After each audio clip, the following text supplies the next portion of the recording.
don't need deck the halls or Jingle Bell Rock, 'cause you can spin a dreidel with Captain Kirk and Mr. Spock, both Jewish.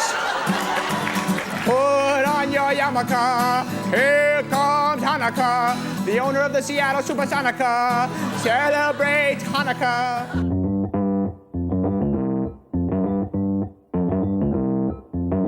Live from Joe's mom's basement, it's the Stacking Benjamin Show.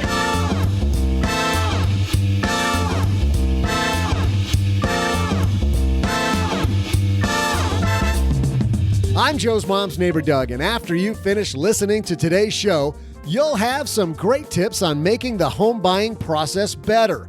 Telling his house buying tale of misery, we welcome host of the Stay Wealthy San Diego podcast, certified financial planner, Taylor Schulte. Plus, we'll throw out the Haven Lifeline, and in our headline segment, we'll discuss how much money parents are losing in savings by paying bills for their adult children. And we'll still have time to cover a little-known American hero who's gotten himself into some legal trouble.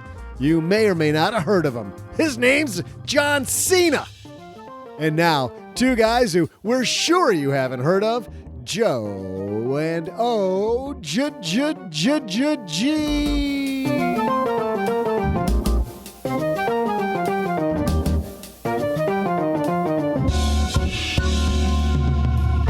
Well, OG's notorious around Texarkana.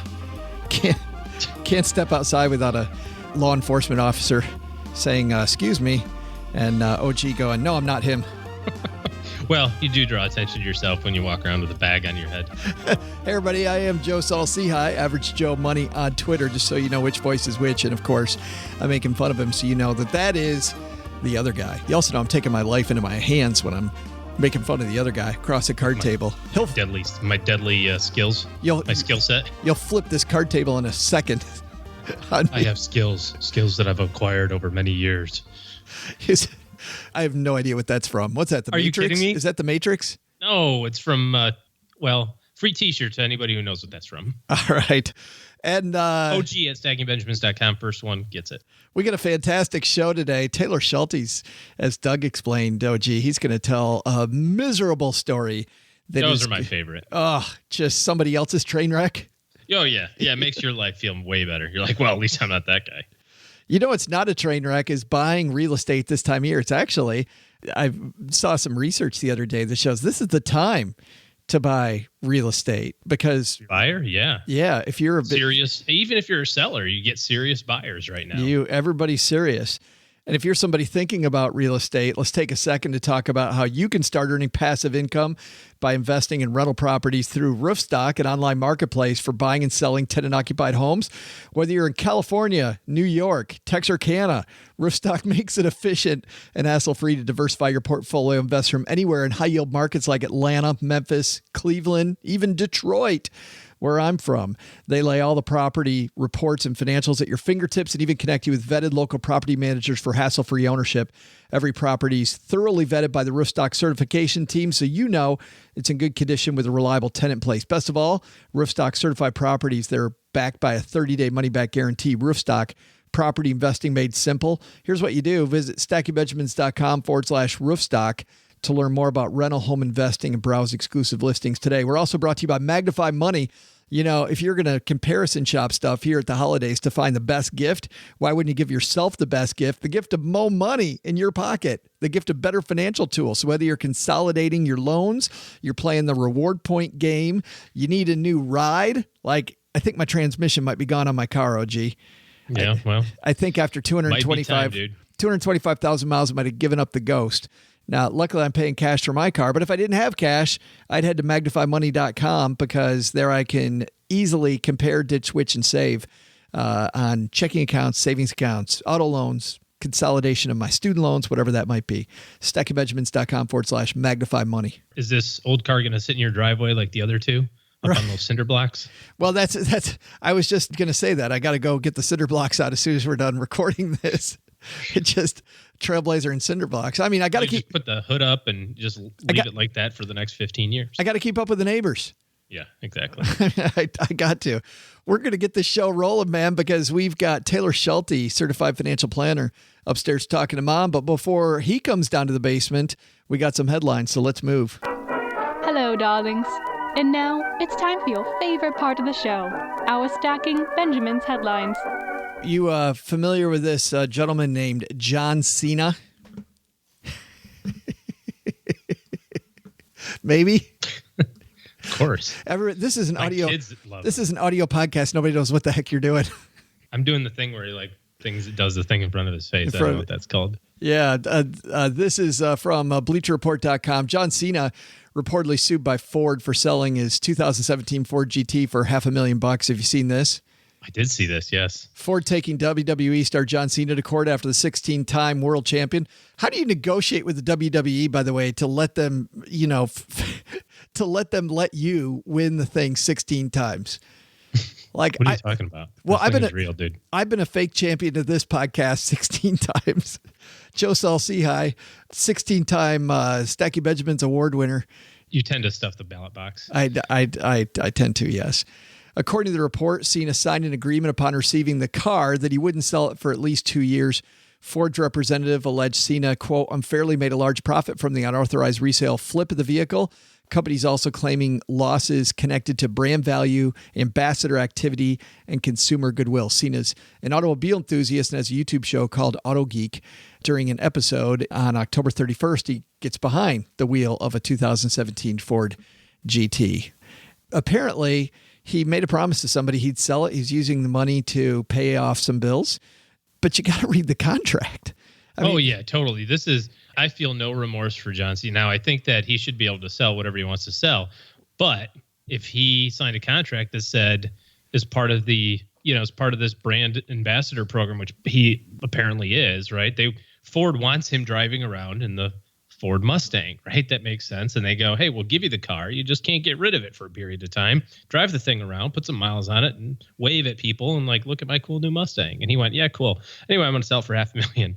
So Ford's in the right here. This is breach of contract. I get the feeling, though, that, Cena didn't do this maliciously. I haven't talked to John Cena about this. I was hanging out with him the other day. Yeah. Did he tell you that he was doing this maliciously? I can't say. I think it's a case of people do stuff like this all the time. They just don't read the contract. And clearly when you we're about to talk to Taylor Schulte about contracts, I'm sure a little bit with his house issue. And certainly the contract is important. And, let's talk about a basic contract that most people have, which is even a will. Like I can't tell. When I was a financial planner, I'd sit down with people and I would read their will. And I'd say, do you know you have this provision in your will? I do. It's your will. Yes. Oh, I didn't know it was that. Mm-hmm. I never knew that the attorney put that in there. I'm like, I'm sure the attorney, once again, wasn't being malicious, but read the contract. It says everything goes to the attorney. I'm sure he wasn't being malicious. It just, he's very buried it on page 17. It was very altruistic of him. Right. Yeah. You got to read that stuff. And it's painful, isn't it though? I remember a story where I can't remember what company this was. Now somebody will remember it, where they put in the terms and conditions. You know how like when you download the new iOS or whatever, it's like 77,000 pages. You're like, yeah, accept. Yeah. So a company put in those terms and conditions that you are unequivocally selling your soul to Satan for no, click here to accept. They actually put that in, that you're selling your soul to Satan? Yeah. Just to see if anybody would catch it. Exactly. And like one person finally did, it was a big hullabaloo and whatever. But you got to read that stuff. You never know. You don't want your soul to go to somebody you don't want it to go to, or your Mustang.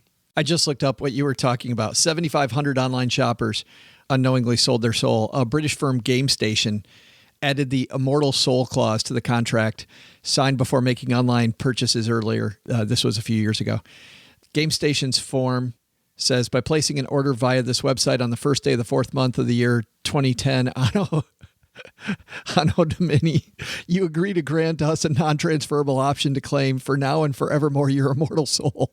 Should we wish to exercise this option, you agree to surrender your immortal soul and any claim you may have on it within 5, 5, in parentheses spelled out, working days of receiving written notification from gamestation.co.uk or one of its duly authorized minions. There you go. That's so odd. Read the contract. Yeah. Read it, people. Yeah. Our second piece comes to us from Market Watch. This one is written by Carrie Paul and should scare people like me that have adult children. The piece says leaving the nest doesn't always mean entering financial independence for kids these days, and parents are paying a high price for it. Some 80% of parents are covering or have covered basic expenses for their children after they turn 18, which could cost parents how much money do you think, OG?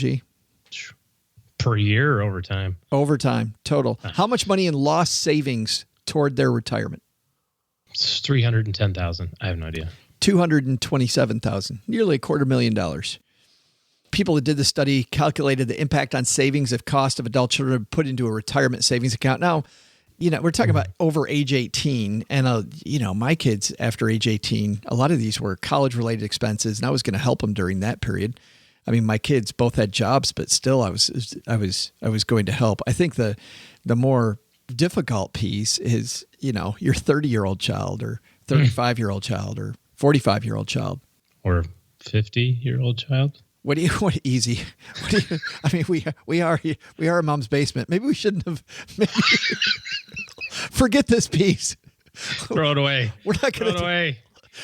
Pay no attention to this. I think the lesson here is number one: supporting adult kids. Great idea. Fantastic Awesome. idea. Keep doing it as long as you can. Podcasting. Maybe they'll support you in the future. Podcasting in the basement. All adults should podcast from their mom's basement. And if you've got a contract, better read it.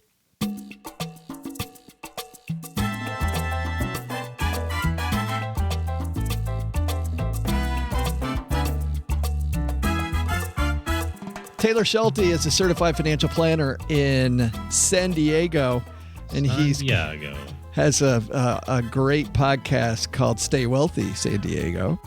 And he also is a co-founder of a firm called Define Financial in San Diego. And he's got maybe one of the most grueling stories about moving into a brand new house that we've heard. Of course, we did hear one, Shannon Allen, on recently talking about inadvertently sending her money to a hacker. Remember that one? Sending her down payment money. Luckily, Taylor got past the down payment, moved into the house, but we'll let him tell the story from there. Coming down to the basement, Taylor Schulte.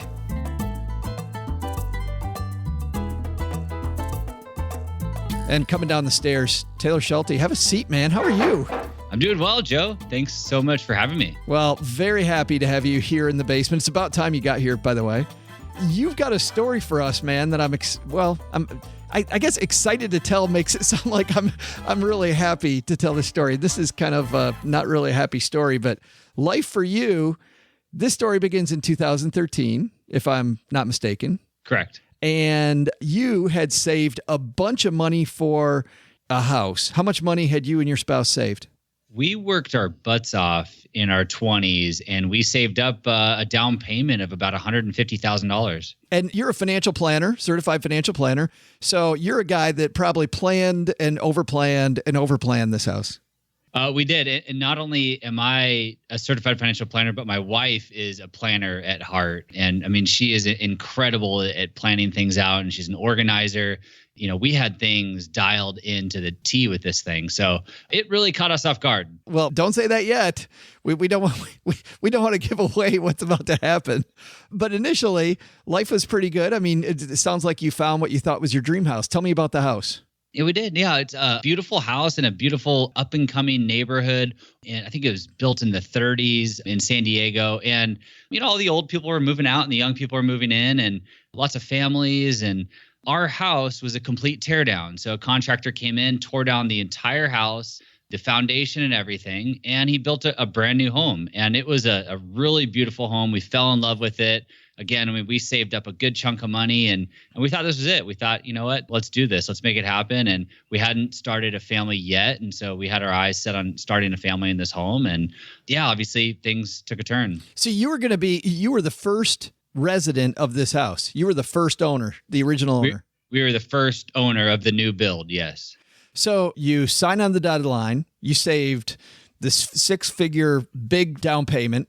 You go through everything, right? I mean, you had people inspect the house. Yeah, let's remind everyone too. I'm in San Diego, Southern California. $150,000 is a big number. I mean, there are houses that you can buy in this country for $150,000. So good point. People listening, don't be alarmed. I mean, that's normal for Southern California. Unfortunately, that's what we're dealing with out here. Yeah. You're saying you're not buying the biggest house on the block with your $150,000.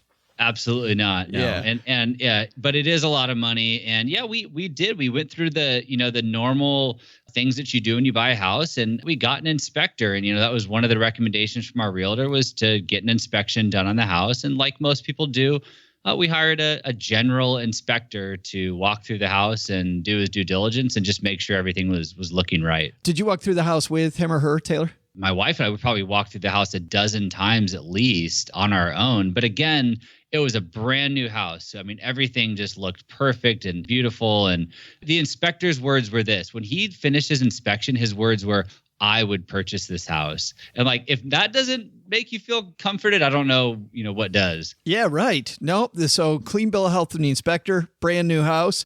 You guys move in then?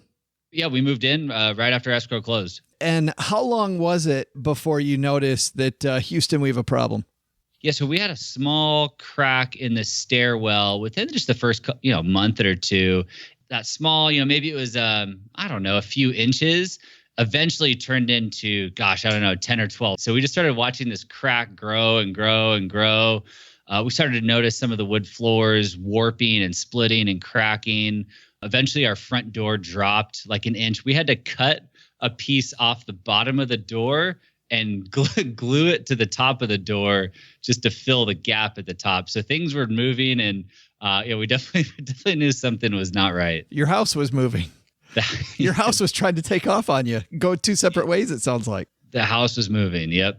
I mean, you think about that. What's your recourse? What's the first thing that you thought to do? We actually had some really good advice from a friend when we were buying this house. And he said, in the contract, you should put some language in there that gives you a warranty against the builder. The standard contract doesn't include a warranty, especially on our house. It was coded as a remodel. And so we had, at the very last minute, we put in some language there that gave us a 1-year builder's warranty if any defects arose during that first year. So we kindly wrote an email to the builder. He actually, believe it or not, this guy lived in our neighborhood. So he was just a few blocks down the road. Yeah, we wrote him a nice email and just, hey, we're noticing some things. Would you mind coming over and checking them out? And I got a 12-foot hole in my stairwell. Just something little. Yeah, no big deal. Actually, it did start out with some really little stuff, and he did come over and he did try and address things, and eventually he just disappeared, and didn't answer phone calls, didn't answer emails anymore, and that was obviously a sign that things were going south as well. But was it going south just at your house, or his whole business was going south? Oh, geez. I don't know if I could speak for his whole business. He definitely, was one of these house flipper guys that was trying to make a business out of it. I can't say that he has a great reputation in town, but I don't know enough about his business. I like what you did there, though, with getting some good advice about having that clause put in your contract, because most people wouldn't think to do that. I think that's a good move. Obviously, without that, things wouldn't have ended up as good as they did in the end. Yeah, a lot of really new build, you have construction defect language. Well, when it's coded as a remodel, the same law doesn't apply. And so when we actually got, to the legal portion of this story, we were able to sue him for breach of contract, not construction defects. So just that little language that, again, we just wrote it in there. It was nothing an attorney had to do, allowed us to go after him for breach of contract, which, really was a saving grace for us. And what about the idea of making it a remodel? It seems like when you tear the whole thing down and start from the beginning, it doesn't seem like much of it seems like a pretty extensive remodel. Yeah. So, I don't know enough about building homes and how that all works, but you've heard the story before. They take down everything but one wall. They get the city to come in and code it as a remodel, and then they remove that last wall and they start from scratch. Gotcha. So, it's a loophole in the system that I don't know enough about, but it's kind of unfortunate. Do you feel like, well, I'm going to ask you those types of questions after we tell everybody the rest of the story. So the guy disappears. What happens then? We figured we've got to do something here, right? We can't just do nothing. And so we asked around and we found an attorney. an attorney came in and took a look at the situation. And, the first thing, again, we're not mean people and we don't want anything other than just our house fixed. And so we started off with a letter from the attorney to, see if we could light a fire under this guy's butt and, see where this thing would go. And that's called a demand letter, right? A demand letter. Yeah, I think that is the legal term for it. Yeah. Okay. So you write him a letter, light a fire, and you still hear nothing? I think he did chirp up. We had suggested mediation to settle this thing, and we eventually did go to mediation, which he walked out of. So that was, another costly event that resulted in nothing at all. So it's back. Wait a minute. There's a story right there. He walked out of the mediation. So you're sitting across the table from him, and he just gets up and walks away? So we spent thousands of dollars to have our attorney there, to hire the mediator. I think we spent, 6 hours of a work day in the mediator's office. And after all that, he just decided there's no way we're going to come to an agreement, and he bailed. Were you sitting across from him when he got up and left? They actually had us in separate rooms. So the mediator kind of goes back and forth trying to, mediate the situation. And, I just got to a point where they said, "Yeah, he's out of here. He left. He left. He's gone." You must have looked at your spouse like, "What the hell?" It was pretty frustrating. There's a lot of frustrating moments. I mean, it is not an easy ride. It's really unfortunate too. You think about the legal system and recourse we have as consumers, and they do not make it simple. In our heads, we thought, sure, we'll go to mediation, spend a few $1,000, and we're reasonable people. We'll come to a conclusion here, but it's not that simple. So at this point, then you have to sue him. I'm assuming now you have to go to court. We've got to go down that legal path. Again, you got to jump through a bunch of hoops before you actually go to court. But yeah, we had no choice but to start to head down that path. What happened to your house at this point, Taylor? Have you already fixed it on your own, and now or do you have to leave it in the state it's in so that you can still get paid? I mean, I don't know how that works. Yeah, it was our advice to do nothing until this whole thing shook out. Good deal. And that's the unfortunate part too, is like, your house is supposed to be a place where you feel comfortable and safe and unwind after a long day. And for us, I mean, man, every time we came home from work, it was just this black cloud, this, stressful situation, and, more money, more bills in the mail. And it's just really unfortunate to have to live in this house during this entire time period. You take him to court. He walked out of mediation. Did he show up at court? So before court, you're deposed, right? There's something called a deposition, and he didn't show up for his deposition either, which I don't know how you get away with that. That's a bad sign, though. Long story short, his LLC ended up getting suspended. And when your LLC, and this is another saving grace, when your LLC is suspended, your attorney can't represent you in court. So when the day came for us to go to court, it was a one-sided court case. It was us giving our side of the story with nobody to defend it. So his attorney couldn't be there. He couldn't be there. The judge heard our story. Obviously, we're a nice young couple that bought a house and got completely taken advantage of. And the judge ordered us a judgment. And the judgment's a piece of paper saying, here's how much money is owed to you, but good luck collecting on it. That's what I was going to say. Most people think that this is the end of the story, right? You get the judgment, high five each other. We live happily ever after, get our house back. Like you said, you're not mean people. Just now your life is going to go on. That's not the case. That is not the case. Yeah, a judgment is just a piece of paper. A judgment also means you have to go hire a new attorney. Oh, good. Called a collections attorney who will help you try and collect on this judgment. So this is just such a train wreck in slow motion. What year is this now? Probably 2015, 2016. You've had now 3 years, 3 years of this so far. Yeah, complete nightmare. What are your legal fees looking like 3 years in? Do you remember that number? Yeah, so before we hired the collection attorney, we probably spent about $45,000 in legal fees. Wow. So then but on your piece of paper, did it say that he was going to have to pay your legal fees? So legal fees are built into the total judgment amount. A certain percentage of legal fees are built in. So, we got a judgment for $150,000 and legal fees were built into that. But yeah, so we had already spent, close to $50,000 already. So that judgment was already, reduced in value. I'm wondering what the collection attorney sells you with this guy's track record already, the fact that his LLC isn't functioning correctly anymore. He must have told you at the beginning, this is going to be a nightmare. Yeah, I mean, the good collection attorneys won't take you on as a client unless they see a path to collecting. Fortunately, he actually found some assets in the LLC he thought we could collect on, and he was willing to take us on. So It was actually a pretty painless process with the collections attorney. We did have to spend another, $15,000, $20,000, of course, to go collect on this. And then we ended up collecting about $90,000 of the judgment. So, I say we spent 60 to collect 90. It didn't really leave us with a whole lot to fix a broken home. No. So the reason we're talking today, that just finished. Yeah, that is over. We sold the house as is, defects and all. Sold it? We sold it to a nice lady. We disclosed everything. She knew what she was getting herself into. Yeah, everything went really smoothly. But I also want to mention, through all of this, everything that we went through, all the legal bills, everything, we're also trying to start a family during this time period. So, that was just, an extra component to this entire story. Well, and you had told me before this, your spouse had also quit her job to work at a job that paid a lot less. And at the same time, you've got this nightmare going on. Yeah, like I said, we worked our butts off in our 20s to kind of gear up for this event. And we saved up a good chunk of money, and my wife left her big corporate job. And yeah, it was time to actually make the purchase. And at the same time, I was starting my business.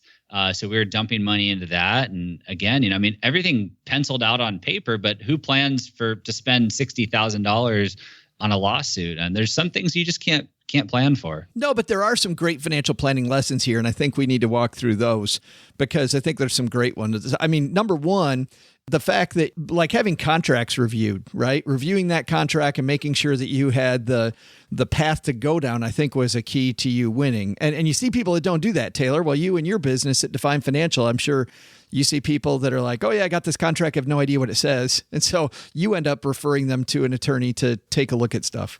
Yeah, you definitely need to know what you're signing. And I think having an attorney as you go through a home purchase process is a really good idea. It's hard because you're spending this large sum of money on this huge asset. And the last thing you want to do is go spend more money.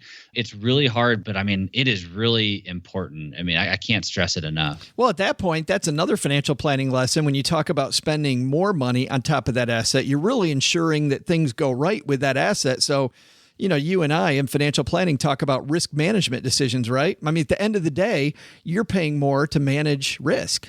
That's correct. And, like we had talked about, if I was going to do anything different in buying this house, I would have gotten some additional inspections. That's exactly what I was going to ask. Yeah. Yeah. I would have paid an extra, couple, $2,000-$3,000 to get some additional inspections outside of a general inspection. A general inspector, they just look generally at the home. And, our house was all wood floors. I would have hired a wood floor inspector. I tell people if there's a pool in the backyard, get a pool inspector. If you're noticing some foundation issues or the neighborhood is, has a ton of clay in the soil, you might consider hiring a foundation inspector to take a look. Yeah, that's good. And, I hear a lot of people that skip the inspection altogether because they think it's expensive. And obviously, you had an inspector and look at what happened. Yeah, great stuff. Great stuff. Great. I'm glad you finally have a happy ending, Taylor. Yeah, we are extremely happy to have this behind us. And, I think I shared with you, like I said, we had a lot of fun in our 20s and we didn't really have like a ton of adversity. Life was good. We were dinks, double income, no kids. We were traveling. We really just hadn't really faced anything like this. So to me, this is a really good slap in the face to just remind us that life is not a straight line. Like there's things that are going to happen that you can't plan for. You're going to have some adversity. And to us, every single day we sat down, we looked at each other and we reminded ourselves that this is just a house. This is just a house. This is just money. It's not our health or, God forbid anything worse than that. That's really what kind of got us through this whole thing. What is it as a financial planner, though? What does that say? If you can't plan for everything, I guess that speaks to keeping some money flexible. Yeah. Cash is king. And it is, the first thing that we tell people, have an emergency cash savings account.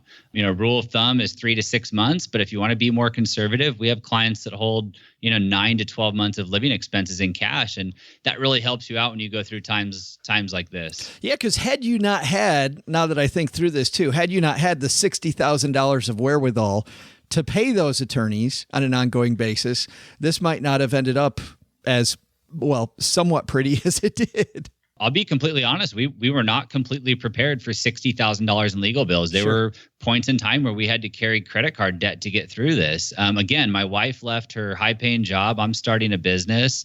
I'm a little more risky of an investor anyways. So I wasn't carrying that 9 to 12 months in cash. And, this thing caught us off guard. And, again, you can be the best planner in the world and think you have everything dialed in on paper, but there's a lot of things you can't plan for. And this is definitely a good life lesson for both of us. Wow. There's a ton of lessons there. I'm so happy that you told us the story, Taylor. Tell us a little bit. I would be remiss if I didn't talk about your podcast, because, we got to talk about your podcast, about how awesome it is. Stay Wealthy San Diego. Tell me about it. Yeah, I'm a native San Diegan, which, believe it or not, it's actually pretty rare. We have a pretty transient city. And I'm just fascinated by the world of business and entrepreneurship. And we have so many cool companies here that have been around forever and some that are starting up. And so the Stay Wealthy San Diego podcast, I interview local entrepreneurs, business owners, innovators, and leaders, and have them share their story with the community. It's been a really, really fun platform. I've met a lot of great people, and yeah, I'm really having a lot of fun with it. I was listening to the last one just before you came down to the basement, actually, while you're upstairs talking to Mom, Grace and LaFriends, and interesting story. It's funny, I'm in Texarkana, and a lot of lessons for me. You don't have to be in San Diego to like your podcast. No, absolutely. Yeah. Grayson's got a national presence. Pat Flynn was on the podcast. One of the largest fee-only wealth management firms was on the podcast. So there's a lot of great people and great information on the podcast. You don't have to be a native San Diegan, that's for sure. And then what the heck's going on at Define Financial, your financial planning company? Yeah, we're a fee-only financial planning firm. We're headquartered out here in San Diego. We specialize in working with retirees and a group of folks we call Henrys. And the acronym Henry stands for High Earner, Not Rich Yet. So these are folks in their 30s and 40s, and they're generating a really healthy six-figure income, but they don't have that $1 million in the bank just yet. So we like to take them on early and help them grow. Help them get there. It's like the person I'm a baseball fan. It's like the minor leaguer, right? Somebody shows a lot of potential coming up through the system. Yep. And they're often neglected and they don't have anywhere to go. And everybody's asking them how much money they have. And, they kind of come in with their guard up. But we enjoy helping them make those smart decisions with their money today and letting those compound over the next 20, 30, 40 years. Awesome. And we'll link to the show, Stay Wealthy San Diego, and to Define Financial in our show notes at stackingbenjamins.com. Man, great talking to you. Congratulations on getting this thing behind you. Joe, thank you. I wish I was in the basement under better circumstances, but I appreciate you letting me vent a little bit. And thanks for sharing my story. I really appreciate it. At least you're here. Now time for cookies. Thanks again, Joe. Hey there, lads and lassies. I'm Joe's mom's neighbor, Doug, with my favorite part of the show. That's right, the trivia. Hope your home inspection goes better than Taylor Schulte's. Jeez, that's horrible. But his story leads me to my trivia question, and it's something I've wondered for ages. Why are so many doorknobs brass? Is it because somebody's brother-in-law's in the brass business or something? I don't know, but I'll find out and come back with the answer after this. All right, raise your hand. Do you drive an extra 5 minutes in traffic to save just a few pennies at the gas pump? Well, when's the last time you spent 5 minutes trying to save on the big things like auto loans? Lucky for you, we brought in Nick Clements from Magnify Money with a few tips on saving money if you find yourself financing a car. If you're buying a new car, there's really no better deal than the 0% financing that would be offered by the manufacturer. The issue really starts to happen if you don't qualify for the manufacturer's financing or you're buying a used car. And in those cases, I think it's a very good idea to always shop online and get a low rate before you walk onto the lot. Chances are high that the dealer will beat it, but if you don't walk onto the lot with a low rate to begin with, you won't get the best deal. Thanks, Nick. More than just auto loans, Magnify Money's the perfect spot for reviewing just how well or not your checking and savings accounts are performing. You might just decide to switch banks, and guess what? Why stick with just one bank at all when you can use MagnifyMoney.com to always find best-in-class stuff? StackingBenjamins.com/Magnify Money. Average person saves $450 in interest when they go there. StackingBenjamins.com/Magnify Money. Here's a question. What's keeping you away from investing in real estate? Well, over my career, I repeatedly hear that time, the time it takes to find renters, property managers, and to fix problems, and stress.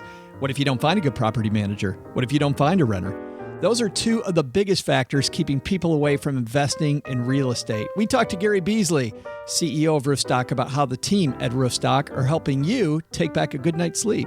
There's really no way to sell real estate today, rental homes with tenants in place. What we did with Roofstock was create the first way to do it.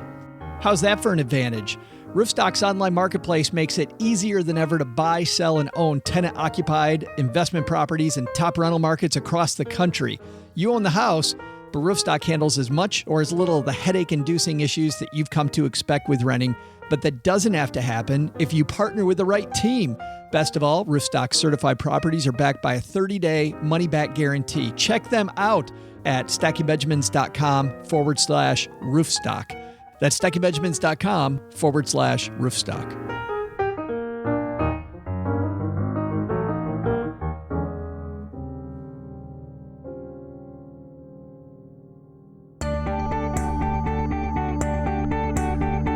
Welcome back, friends. I'm Joe's mom's neighbor, Doug, back with the brass tacks of this here trivia segment.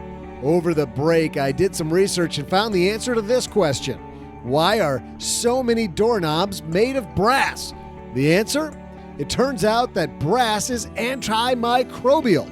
I looked up that word, not how to pronounce it, but I looked up what it meant, and it means that the doorknobs disinfect themselves, so you don't get sick if someone comes to your door right after they sneeze. Man, time for me to hit up the brass department down at the hardware store. I'm going to get brass all over my house, and I'll never be sick again. Won't even have to clean anything. See ya.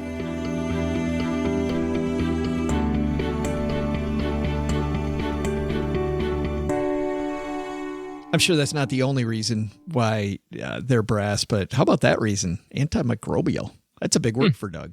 It's a big word for, yeah. It's a big word. Yeah, I thought maybe it would just be easier to, maybe don't have fingerprints or something. I don't know. Easier to clean. And how about Taylor Schulte, OG? Second time today. Read the contract. I mean, Taylor was saved by knowing what wasn't in his contract and adding it to it so that he could go after the builder. Gotta read the documents. Gotta be a reader, whether you want to or not. Hey, let's throw out the Haven Lifeline right now and tackle some of life's, or rather life insurance's most important questions.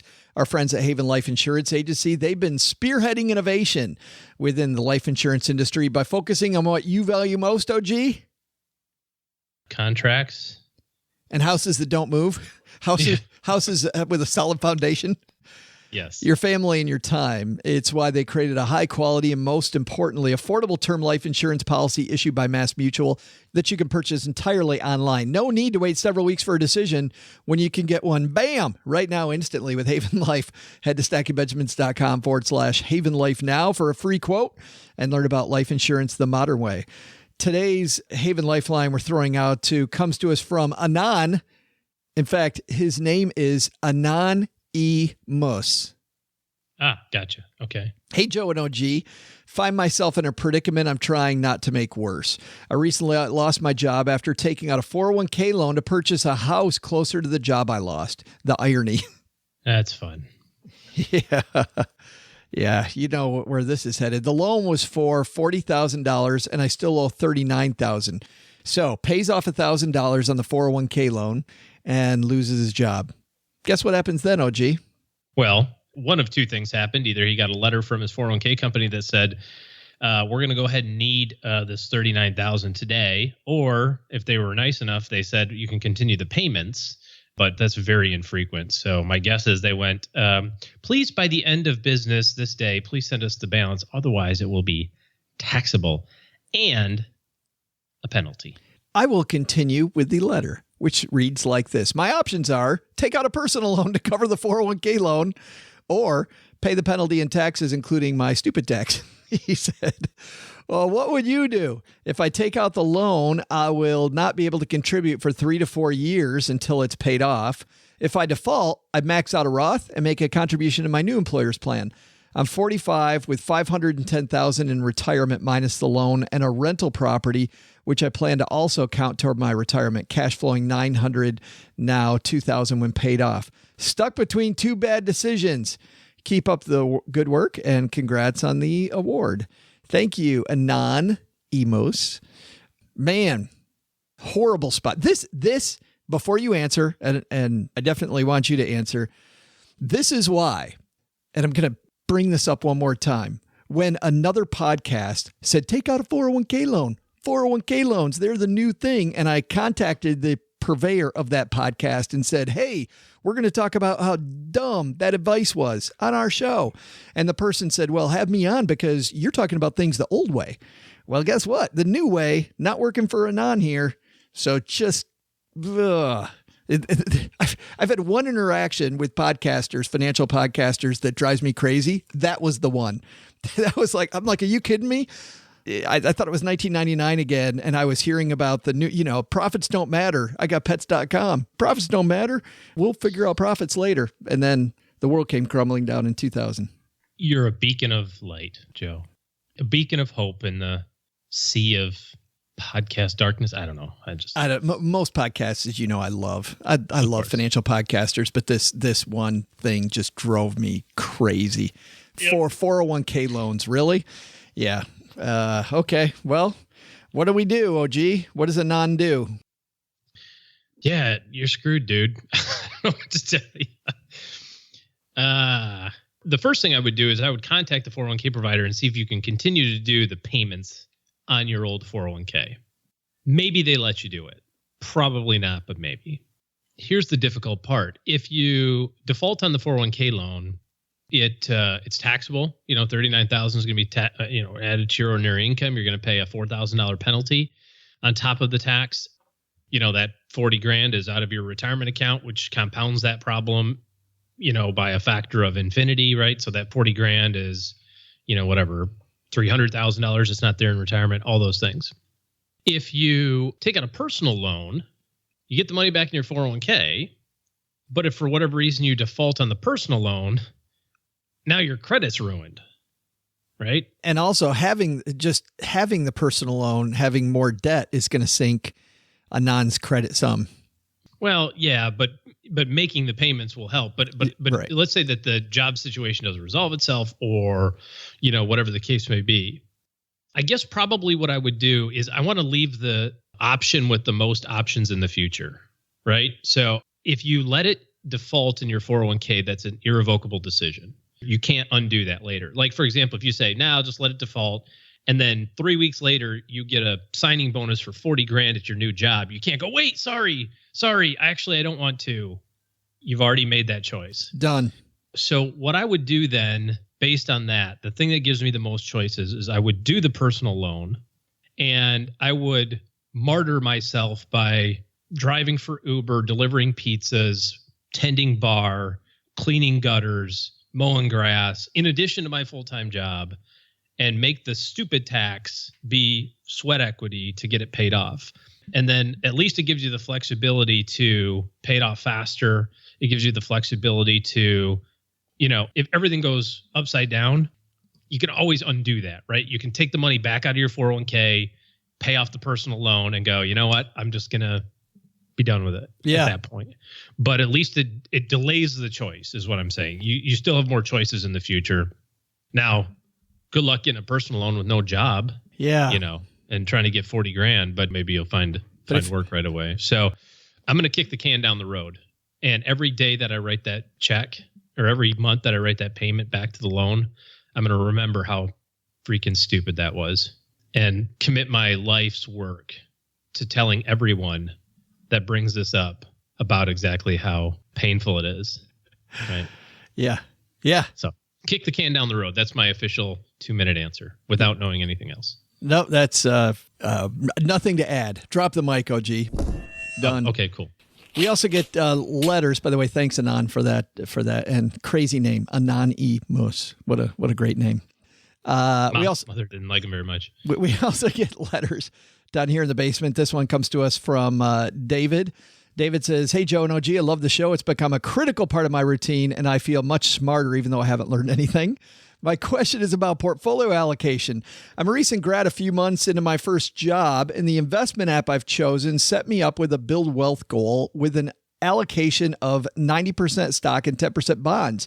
Do you think this is too risky, or considering I'm unlikely to touch the funds for 10 plus years, should I go OG's preferred path and commit 100% to stocks? Thank you for all your help. And for Christmas, I hope you guys get a second listener. Thank you, David, i.e. the listener. David apparently is also a non. And we need a 100% increase in our listenership. Yeah. Would that be amazing? Okay. Yeah, that'd be great. Roofstock and Magnify Money be so much happier. Yeah, they would. So let's talk. OG, 90-10, they're telling me. 90-10, 100-0, no difference in the grand scheme of things. Whatever makes you happy. And I would say that this money isn't money that you're not going to touch for 10 years. This is money if you just got out of school, and I'm assuming you're 23-ish or something. This is money you might not touch for like 40 years. So in terms of being, quote, too aggressive, I don't know what that means when you have 40-year money that you're investing right now. Actually, even longer than that, because some of this money that you're investing today won't be drawn out until you're 90-something. So it's 70-year money, frankly. If 90-10 makes you happy, do 90-10. If 100-0 makes you happy, do 100-0. 80-20. Here's the big thing. You can't change it, right? You can't be 90-10. This is what people, this is going on now. It's starting to, right? Because the market's gone straight up for 8 years and it's gone up a lot in the last year. People are like, oh yeah, I'm totally super aggressive. But I'm in. Yep, I love volatility. I love it. Volatility is great when it goes up 18% in my favor. It's like, okay. But you can't change your mind when the market goes down 30. You can't go, oh crap, I had $100,000 and now I have 70. Actually, I think I want to be more conservative now. No. You just locked in your loss. No. You can't undo. You get to change your mind in terms of your risk tolerance at the end of a 20% plus year. That's when you get to change it. Like right now, if you're like, yeah, I'd like, this is too much volatility on the upside for me. But nobody says that. So the thing that you have to do is you have to kind of do, I call them lifeboat drills. So right now you're just getting started. So you got, $500 in your brokerage account or whatever. If it goes down to 300, it doesn't ruin your day. Okay. But every year you got to look at the number and say, if this goes down 30%, am I okay with that? And recognize that a 100% stock portfolio or 90% or 80%, whatever, you're going to have 1 year in 5 where the market's going to go down 25, 30, 40%, or like in 2008, 60%. It sucks, but it's part of the cleanse that gets all of the wannabes out of the way so that we can enjoy the ride from, 7,000 on the Dow to 24,000. We got to have all the other people out of the way to be able to do that. And so the cleanse gets those people out. And don't be part of the cleanse. I just made that up. Don't cleanse yourself. Yes. Don't be a cleanser. Yeah. Just totally toxify everything. But in the grand scheme of things, 90-10, 100-0, 80-20, 70-30, it's not going to make that Hills Beans difference. The thing that will make the difference is if you panic out the next time the market goes down 30%, you go, oh, I can't take it. And you go all to cash or something. No, it's all about your behavior, David.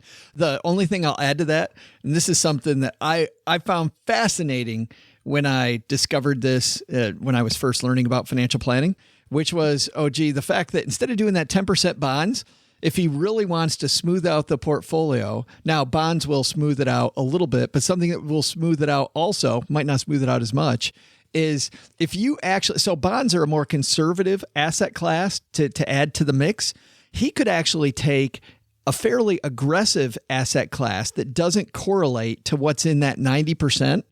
And put that in something that's actually riskier than what he has now, like maybe, adding emerging markets, let's say. Oh, I was assuming that was already in that 90. Well, let's say that it's not. But if it isn't, adding emerging markets because they don't correlate completely with, let's say he's got 90% in the total U.S. stock market fund, and he adds 10% emerging markets, that portfolio will actually have a smoother ride, even though you just added something more aggressive to the portfolio than just having 100% of one asset class because of the difference in correlation. I always found that fascinating that you can add more risky things to a portfolio and calm the portfolio down a little bit. Yeah, it's all about the correlation between those two positions. Yeah. So I might, as an alternative, look that way, taking into account everything that OG just said, David. Find a risky asset class that doesn't correlate with what you have and use that as your non-correlated smoother instead of just bonds, which is everybody's default. Thanks for that question, David. If you've got a question for the show, you know what you do? You head to stackingbenjamins.com and you'll see at the top of the website Questions for the show? Click that link, and you know what? There we are. I'd like to thank everybody who's left a review for this here show. When people listen to Stacking Benjamins, it's good that they know what they're getting into. And this one's going up on Mom's Fridge. This comes to us from Jay Barshop. Wrote this, 5 stars, OG. Awesome show. Highly recommend. Joe is one of the best in the biz at expertly extracting those bits of gold listeners are looking for. He and his guests provide some incredibly actionable and compelling content on how to build a healthier relationship with your money. Holy cow. Do we owe this person $20 or what? Take a breath, dude. I'm like, man. I highly recommend listening and subscribing to Stacking Benjamins if you want to make smarter financial choices and inch closer to financial freedom as a result. Wow. Sure they're listening to our show? Well, maybe the part that I'm on. Yes. Clearly not the part I'm on, though. Big thanks to Jay Barshop for that. And that's going on Mom's Fridge. Great news. Very cool. Other good news. If you are looking for financial help in your corner to end 2017, kick off 2018 on a great note, guess what? OG's taking clients. What does that mean? Well, if you go to stackingbenjamins.com/OG, you can get a spot on his calendar to find out what it would take to have him in your corner working for you to make better money management decisions. And coming up on Friday on this here podcast, Paul and Len joining us on the roundtable. And of course, OG, that's always a good time, so you don't want to miss that. Then on Monday, your letters, bring them on. If you've got questions for the show, we're going to be answering a lot of your notes. We're starting to get a little bit behind. So, man, we absolutely love answering your letters and all letters all the time on Monday's episode. That's going to do it for today. Doug, take it from here, man. So, what have we learned today? First, take some advice from certified financial planner Taylor Schulte, and probably learn from John Cena as well. Read your contracts, people. Not sure what a contract says? Think of hiring a qualified attorney to read your contract as risk management on a major purchase like a home. Second, still paying for your kids' expenses even after they're adults? The best education you can give a child is sometimes the most difficult and involves you teaching lessons, not necessarily handing them money. But the big lesson? I understand why you shouldn't ask your parents for money when you're an adult, so that's why I hit up Joe's mom for some cash to buy the brass.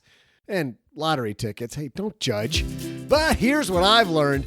Only ask her the night after she's won big at poker. Then she's in a really good mood. Too bad today wasn't that day. Lesson learned. Special thanks to Taylor Schulte. You can find more on Taylor at StayWealthySanDiego.com. And a big special thanks to Joe's mom, who let me know that even though she didn't loan me the money for a house full of brass, I can instead do something called clean my house. Who knew that would keep germs away? God, well, wonders never cease. When you're done messing around with us, who do you want to teach you some money tricks? That nerd who talks over your head, or your favorite basement-based geeks? Kathleen Selmans operates our Stacking Benjamins classroom, and to make up for the fact that we don't teach you anything here on the show, she's created a whole lot of tools you'll absolutely love. Head to learn.stackingbenjamins.com for details. And use coupon code DougRocks for 10% off. Yeah, you're welcome. This show was created by Joe Saul-Sehy, produced by Richie Rutter-Reese, and engineered by the amazing Steve Stewart. Online, visit us on Twitter at @SBenjaminsCast or on our Facebook page. Shannon Cowan is our community manager and social media guru. I'm Joe's mom's neighbor, Doug, and I just noticed it's just as dark and damp down here as Joe's soul. SB Podcasts may receive payment on the show from sponsors and guests in the form of books, giveaway items, discounts, or other remuneration. There's no way you would take advice from these dorks, but like Joe's mom always says, don't take advice from people you don't know. This show is for entertainment purposes only, and before making any financial moves, consult with a real financial advisor.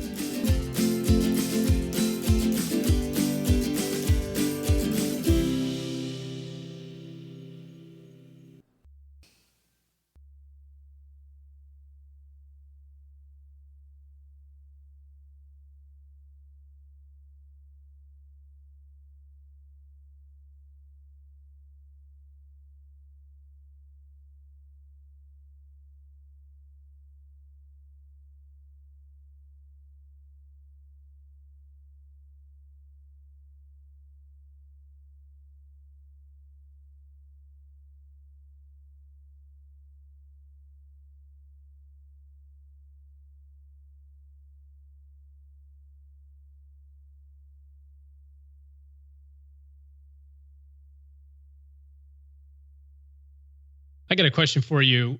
Of course, the new Star Wars movie comes out, right? Oh yeah. You know, even I have a couple. Go ahead, sorry. well, just even here in Texarkana, we asked the guy at the ticket booth. We asked him two questions. I asked him first, are many people using the movie pass? And he said, you know, just in like the last month. And of course, you know, once the price now went to $10 a month, he said, just lately, I've seen it a lot. So, I got it at $6 a month. Oh, you did the yearly thing. I didn't even see that option, by the way, at that time. But that's number one. Number two was the deal. Man, I wonder if I can switch that. I just to save like $30 a year. Well, I'm just thinking. I mean, why? I mean, it's not $30 a year. It's a 40% discount. Okay, nerd. Yeah. Anyway, but the second thing that we asked him was, you know, new Star Wars coming out, and it said pre-sale tickets. He said they already, even in Texarkana, 2 showings already sold out completely. So that was my question. My first question is, do you have tickets already? No, and I'm not going to go on opening day anyway. Well, of course not. So my brother, talking to you, steak brother. So I had asked him if he wanted to get tickets, right? Because he lives in the area here. And I said, I'm going to take the boys. Do you want to get tickets? And he goes, well, you know, I already have tickets for Sunday. And I said, oh, well, I'm going to go on Saturday. I'm going to try to go in the morning, right? I'm not going to go Friday night in the I'll go Saturday morning in the chaos. And I was going to find tickets. And I said, do you want to go? And he's like, no, maybe.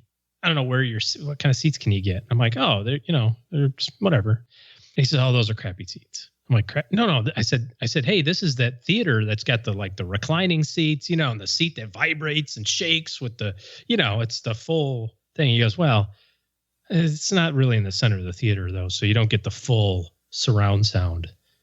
And I went, huh? And he said, yeah, I only get the seats like directly in the middle, like the exact center. And I said, well, this is not just a row above center. What the hell is the screen's like 2 football fields wide. Like you can't see it anyway. Yeah. You know. And he says, nah, I'm gonna go on Sunday when I can sit in the middle. So my question to you is this: do you really care that much? Like, you're a big movie guy. No. I'm guessing you're like, you probably wouldn't sit in the front row, right? Right. You probably wouldn't sit in the corner if it was like a limited view, but does it really matter? What I went to see was a movie we just reviewed recently. The Billboard one. No, the train one. The Murder on the Orient Express. Yes. We saw that. It was at an AMC in Fayetteville, Arkansas, and we got tickets at the last minute and had to sit in the front row. And but they were reclining seats in the front row. And it's funny because for the first 5 minutes I hated it, but then you didn't notice because you're into the movie, you know? Oh, okay. I didn't really pay attention to it. I just wondered if other people were so particular about it. I mean, I wouldn't sit, like I said, in the front row if I could avoid it, you know. I'll tell you what row. If I sat on the aisle or whatever, who gives a care? Yeah, I got a way to cover that one. Yeah, it took me about 4 seconds to figure out Holy cow. Yeah, nobody knew what word was coming there. So in our theaters in Texarkana, you've got like 3 rows and then a big aisle and then the stadium seating behind it. That first row is great because it's high enough that if people walk in front of you, you can see over their head.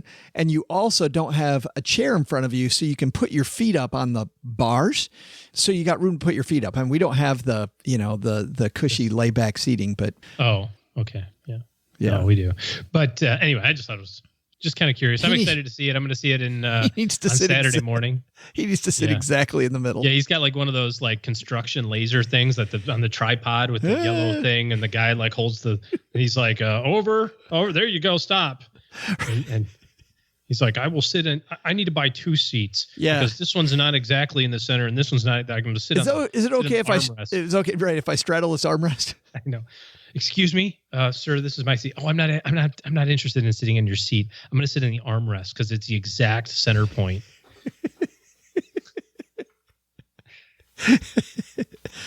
That's horrible. You know what else? I'm not. So I'm. You know, I always get the popcorn.